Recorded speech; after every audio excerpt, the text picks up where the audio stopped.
Welcome to the Learning Pines YouTube. We hope this video helps. You start by preparing what you need. Sign in to Blogger and open the dashboard, then the layout area where Gadgets live.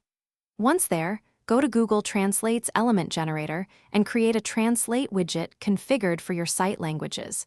This gives you a small script and HTML snippet. Copy both pieces to your clipboard now, because you'll paste them into a new gadget. This step is crucial.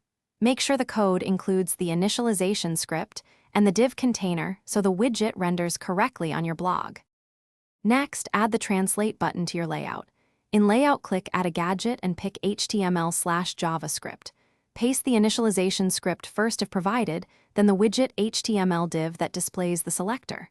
Once pasted, give the gadget a short title or leave blank, then save. After saving, drag the gadget to your preferred position, header for visibility, sidebar for access, or footer for subtlety. Make sure you save the overall layout, otherwise the gadget won't appear. This arrangement controls how users discover language options. Finalize by testing. Open your blog in a private or incognito window and choose a language to confirm translation works.